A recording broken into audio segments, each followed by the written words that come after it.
नमस्कार दोस्तों। अगर आप नए दोस्त हैं हमारे तो चैनल को सब्सक्राइब करके ऑल बटन ज़रूर प्रेस कर लीजिएगा। तो चलिए आज की कहानी शुरू करते हैं। लीजिए शर्मा जी, खीर बनाई है आपके लिए। अरे भाग्यवान, मैं तो मजाक कर रहा था, तुमने तो सच में खीर बना दी। तुम भी ना। मजाक? 2 दिन से खीर की रट लगाए हो। क्या मैं नहीं जानती? आपको कुछ दिन खीर ना मिले तो बेचैन हो जाते हैं, और अब कहते हैं मजाक कर रहा था। वाह जी वाह, क्या खीर बनाई है आपने। श्रीमती जी, एक बात तो कहनी पड़ेगी, आपके हाथों की खीर में जो स्वाद है ना, वो दुनिया के लजीज से लजीज व्यंजनों में भी नहीं है। आप भी ना कुछ भी बोलते रहते हैं, बस ना बोलते ही शर्मा जी शर्मा कर मीठी मुस्कान के साथ कहीं खो जाते हैं कि तभी छोटे बेटे अभिषेक की आवाज़ आई। उसने झकझोर कर दी कहा, बाबूजी, ओ बाबूजी। शर्मा जी जो अपनी पत्नी शांति की मीठी यादों में खोए हुए थे, अचानक से बेटे की आवाज़ सुनकर ना चाहते हुए भी अपने ख्वाबों की दुनिया से बाहर आ गए। हाँ हाँ हाँ, बोलो बेटा, हाँ बोलो, क्या बात है। बाबूजी, हम घर पहुंच चुके हैं, चलिए आइए। कार के दरवाजे से बाहर निकलते हुए उनके छोटे बेटे ने कहा। रिटायर्ड शिक्षक शर्मा जी के 2 बेटे और एक बेटी है। तीनों बच्चे की शादियां हो चुकी है। बड़ा बेटा सुनील और छोटा बेटा अभिषेक है।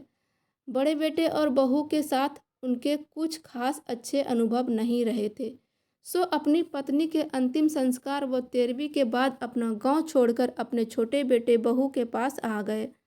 दरअसल यह घर शर्मा जी ने खरीद कर दिया था अपने छोटे बेटे को, यह सोचकर कि रिटायर होने के बाद दोनों वृद्धजन अपना बुढ़ापा आराम से काटेंगे अपने बेटे बहू के साथ। एक कमरा अपने और अपनी पत्नी के रहने के लिए भी बनवाया था शर्मा जी ने इस घर में, लेकिन 2 साल हो गए थे उन्हें अपनी नौकरी से रिटायर हुए, पर वे अभी तक गांव में ही रह रहे थे। शांति जी अपने पति को यह कहकर शहर आने से हमेशा रोक देती थी कि क्यों बेटे बहू की ज़िंदगी में दखल देना, यही ठीक है। हम लोग सारी ज़िंदगी में तो हम दोनों ने यही गुजारी है, जो थोड़ी बहुत बची है उसे भी यहीं रहकर गुजार लेंगे। शर्मा जी का दिल तो कहता था मुंबई आकर बेटे बहू के पास रहने का, लेकिन पत्नी के रोकने पर उनकी ये इच्छा मर जाती थी।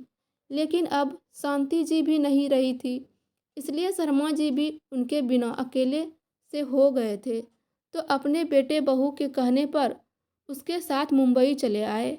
घर घुसते ही शर्मा जी के पैर एक गुदगुदे मैट पर पड़े और वे ठिठक कर पीछे हो गए।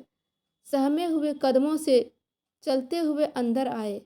मखमली और आरामदायक सोफे पर जैसे ही बैठे तो ऐसा लगा मानो स्वर्ग यहीं हो। घर की तो काया पलट कर दी बेटा बहू ने। तुमने जब खरीदा था तब तो बहुत अलग दिखता था। पूरे घर को हैरानी भरी निगाह से निहारते हुए बाबूजी बोले। तो बेटे ने जवाब दिया, जी हाँ बाबूजी, कुछ समय पहले ही तो रिपेयरिंग करवाई थी और नया फर्नीचर खरीदा था। इतना आरामदायक घर है, सोचते हुए शर्मा जी मन ही मन अपनी पत्नी शांति से बात करने लगे। शांति, अगर आज तुम होती तो अपना यह घर देखकर कितनी खुश होती। ये आलीशान घर, आरामदायक फर्नीचर और नरम नरम सोफे तुम्हारी छोटी बहू ने शरबत भी बनाकर दिया है मुझे। अब तुम मेरी चिंता मत करना। आइए बाबूजी, आपका सामान रख देता हूँ, छोटे बेटे ने कहा। तो बाबूजी मुस्कुराते हुए अपने कमरे की ओर देखने लगे। अंदर देखा तो बड़ा सा आरामदायक बेड सजा था उसके कमरे में, लेकिन ये क्या। अभिषेक तो बाबूजी का सामान लेकर सीढ़ियों की ओर चल पड़ा। बेटा, पर मेरा कमरा तो ये है ना। नहीं बाबूजी, दरअसल आपकी बहू मीना का भाई आजकल ट्रेनिंग के लिए इस शहर में आया हुआ है, अक्सर घर पर आता रहता है, तो इसी कमरे में रुकता है।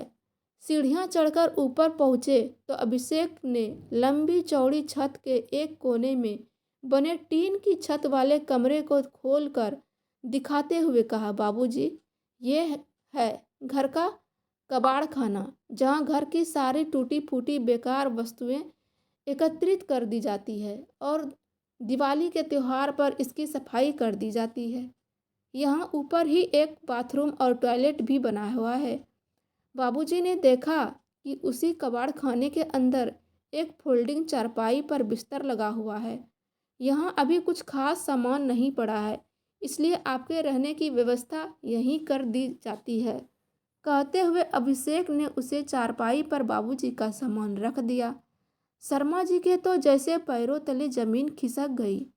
उन्हें अपनी आंखों और कानों पर यकीन नहीं हो रहा था। उन्हें ऐसा लगा जैसे किसी ने उसे ऊंचाई पर ले जाकर जमीन पर धम से पटक दिया हो। उन्होंने पलटकर देखा तो अभिषेक अपना कर्तव्य निभाकर उन्हें अकेला छोड़कर नीचे जा चुका था। सब देखकर बाबूजी से खुद को संभाल पाना मुश्किल हो रहा था। वे उसी चारपाई पर बैठकर सोचने लगे कि यह कैसी आधुनिक व्यवस्था है, जहां बच्चों के लिए तो अलग कमरा है, यहाँ तक कि आने जाने वालों मेहमानों के लिए भी अलग कमरा है, लेकिन घर के बड़े बूढ़े बाप के लिए नहीं। मेरे लिए ये कबाड़ का कमरा, कहते हुए अपने संदूक में से अपनी पत्नी की तस्वीर निकाली और अपनी चारपाई के पास रखे हुए एक बेंच पर रख दी। कोई और हो या ना हो, तुम मेरे साथ हमेशा रहोगी शांति, कहते कहते उनकी आंखों के कोर से आंसू बह निकले। सोचने लगे, जब अपनी 35 साल की नौकरी पूरी करके सरकारी स्कूल से रिटायर हुआ था तो इस दिन की कल्पना भी नहीं की थी कि यह दिन भी देखना पड़ेगा। जहाँ भी जाता था लोग मास्टर जी कहकर कितना सम्मान देते थे। इतनी इज्जत पाकर सीना गर्व से चौड़ा हो जाता था। अपना गांव छोड़ने का मन तो नहीं होता था, लेकिन पत्नी के जाने के बाद दोनों बेटों की दलीलों के आगे मैंने समर्पण कर दिया। आप वैसे भी बीमार रहते हैं, अकेले जैसे रहेंगे, खाना कौन पकाएगा, वगैरह वगैरह। अपनी इज्जत का वास्ता देकर गांव छोड़कर शहर आने को मना लिया और ले आए मुझे यहाँ कबाड़ बनाकर कबाड़ खाने में रखने के लिए। मेरी भी मति मारी गई थी कि मैं गांव का मकान और ज़मीन बेचने के लिए प्रॉपर्टी डीलर को कह आया। नहीं नहीं, अभी मैं कबाड़ नहीं हुआ हूँ, कहते हुए शर्मा जी ने अपनी आंखों के आंसू पोंछे और हाथ मुंह साफ करके नीचे उतरने लगे। नीचे से रह रहकर हंसी ठिठोली की आवाज़ आ रही थी। सीढ़ियों से नीचे उतरते हुए उन्होंने देखा कि अभिषेक अपनी पत्नी मीना और अपने साले के साथ मजाक मस्ती कर रहा था। सभी शाम की चाय का आनंद लेते हुए हंस बतिया रहे थे। जैसे ही बाबूजी आए सब लोग सकपका गए। बाबूजी भी चाह रहे थे कि इस मनोविनोद में भाग ले, लेकिन उनके आगे ही सभी को कुटित होते हुए देख उनका मन और उदास हो गया। देखा कि अभिषेक के दोनों बच्चे पार्क जाने की जिद कर रहे थे तो बाबूजी उन्हीं के साथ पार्क चल दिए। पार्क में खेलते हुए बच्चों को देखकर उस समय के लिए अपने दुखों को भूल गए और उनकी मस्ती में शामिल हो गए। जैसे जैसे बाबूजी को धीरे धीरे शहर की आदत पड़ रही थी, लेकिन वह अच्छी तरह महसूस कर पा रहे थे कि उनके बेटे अभिषेक को अपने बाबूजी की उपस्थिति में असहजता महसूस हो रही थी। गांव से आए बाबूजी उन्हें अपने शहर माहौल में फूहड़ प्रतीत हो रहे थे। एक दिन जब अभिषेक के दफ्तर से कुछ साथी घर आए थे तो बाबूजी लुंगी और बनियान पहने सोफे पर बैठे हुए थे। बेटे के सभी दोस्तों ने उनसे अच्छे से बातचीत की, लेकिन अभिषेक को बाबूजी के पहनावे से शर्मिंदगी महसूस हो रही थी। अपने दोस्तों के जाते ही अभिषेक का गुस्सा बाबूजी पर फूट पड़ा और उन्हें अपने कमरे में यानी कि कबाड़ खाने में ही रहने की सख्त इजाज़त दे दी। यूं ही दिन बीत गए और धीरे धीरे बाबूजी ने अपनी नियत को स्वीकार कर लिया। बाबूजी ने अब सब्जी और दूध लाने की जिम्मेदारी खुद ही अपने कंधों पर ले ली और कभी कभी बच्चों को भी स्कूल छोड़ने के लिए बस स्टॉप तक ले जाते थे। खाली बैठकर उदास होने से तो ठीक ही था, थोड़ा टहल भी आते थे। बच्चों के साथ मस्ती मजाक भी हो जाता था और अपने हम उम्र लोगों के साथ कुछ बातचीत भी। आज सुबह जब बाबूजी रोजाना की तरह जागे तो इलायची बादाम वाला दूध पीने की इच्छा मन में हिलोरे ले रही थी। इतने में बहू की आवाज़ आई, लीजिए बाबूजी चाय। कहते हुए मीना चाय का प्याला बाबूजी के हाथों में पकड़ा कर चली गई। देखा तो कप में वही काले रंग का शहरी काढ़ा था जिसे पीना शहरी लोग अपना स्टैंडर्ड मानते थे। गांव में रोज़ सुबह पत्नी के हाथों इलायची वाला दूध पीने के आदि बाबूजी ने अपनी इच्छा मन ही मन में दबा दी, लेकिन हिम्मत नहीं हुई कि बहू को यह कह दे कि आज चाय नहीं दूध पीने का मन है। होती भी कैसे, पहले एक बार बाबूजी ने दूध मांगा था तो बहू ने दूध ला तो दिया था, पर नाक भौं सिकोड़ ऐसे भौं दिखाए कि जैसे किसी गवार से पाला पड़ा हो। सोचते सोचते शर्मा जी ने घड़ी की तरफ देखा, दूध लाने का समय हो रहा था। बाबूजी ने जल्दी से चाय की चुस्कियां ली और नीचे उतर आए। सोचा यदि देर हो गई तो दूध नहीं मिलेगा और फिर बहू की चार बातें भी सुननी पड़ेगी। बाबूजी को नीचे आते देख छोटी बहू मीना ने मेज पर थैला और 200 रुपये रख दिए। दूध लेने के लिए जा रहे थे कि देखा कि बच्चे भी स्कूल जाने के लिए तैयार हैं। चलो बच्चों, मैं बस स्टॉप पर छोड़ देता हूँ। नहीं बाबूजी, मैं चली जाऊँगी। बच्चों को छोड़िए, आप जाइए, छोटी बहू हड़बड़ाते हुए बोली। बाबूजी समझ गए कि बहू बच्चों को उसके साथ जाने क्यों नहीं देना चाहती, क्योंकि अपनी बहू को कहते भी सुना था, गवार बाबूजी के साथ रहकर मेरे बच्चे भी गांव की भाषा और तौर तरीके सीखने लगेंगे। बाबूजी थैला और पैसे उठाकर दूध लेने निकल पड़े और अपनी स्वर्गीय पत्नी शांति जी से बात करते जा रहे थे। आप तो भाग्यशाली निकली जो केवल बड़े बेटे बहू का अपमान झेलकर स्वर्ग सिधार गई। शर्मा जी के दिल पर अपने बड़े बेटे सुनील के घर बिताए हुए कुछ दिनों की कड़वी यादें ताज़ा हो गई। किस तरह से बड़ी बहू खाने का सामान भी छिपा कर रख देती थी ताकि हम बूढ़े ना खा पाए।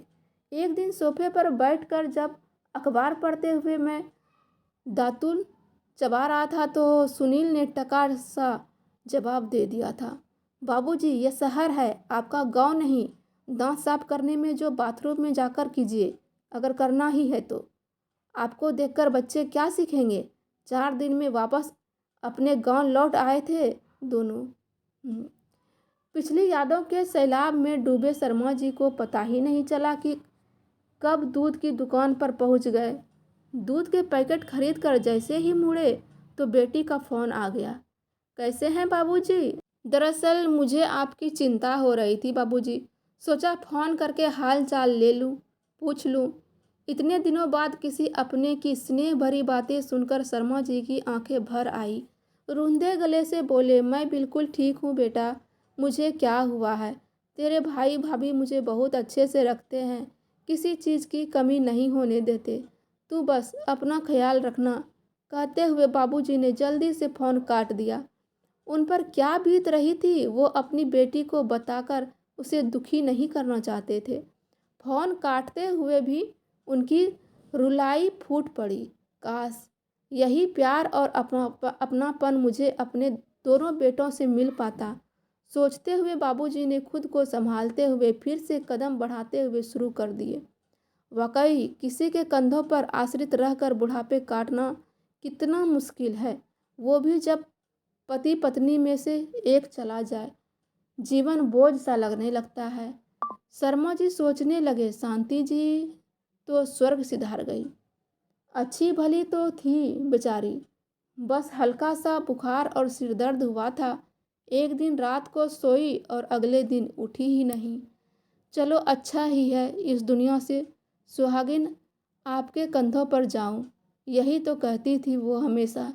और फिर पता नहीं मेरे बाद अगर वो अकेली रह जाती इस दुनिया में तो क्या हाल होता उसका। मैं तो अपमान के घूंट पी जैसे तैसे पी लेता हूँ। इन लोगों के साथ अपनी पीड़ा और वेदना को दिल में किसी कोने में छिपाए बाबूजी घर के बाहर आकर खड़े हुए। तेजी से चलने के कारण उनकी सांस फूल रही थी, इसलिए कुछ पलों के लिए दरवाजे पर ही रुके। जैसे ही डोर बेल बजाने के लिए हाथ उठाया, अंदर से आती हुई आवाज़ें कानों में पड़ी। आप बड़े भैया को क्यों नहीं कहते बाबूजी को ले जाने के लिए? वैसे भी 6 महीने हो चुके हैं उन्हें यहाँ रहते हुए। प्रॉपर्टी में हिस्सा तो वो भी लेंगे ना, ऐसा तो नहीं कि वो नहीं लेंगे। तो बाबूजी की जिम्मेदारी केवल हम ही क्यों उठाएं? छोटी बहू मीना की आवाज़ें बाहर तक आ रही थी।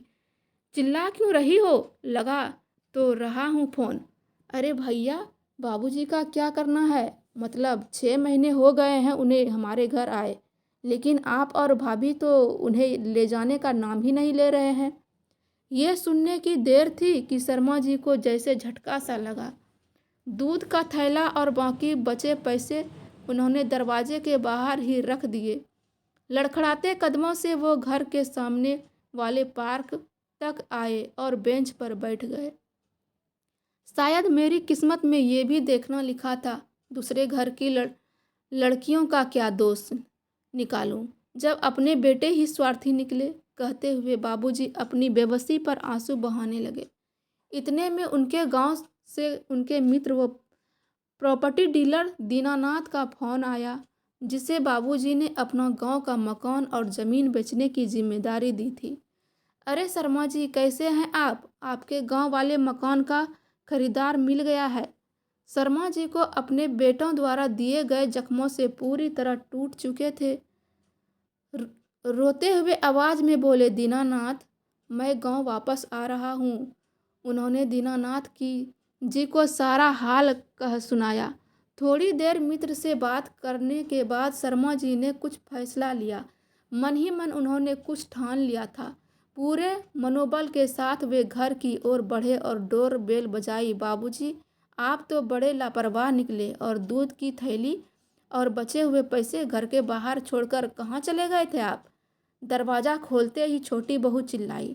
बाबूजी बिना एक शब्द बोले अपने बेटे को और बहू की तरफ देखते हुए रह गए।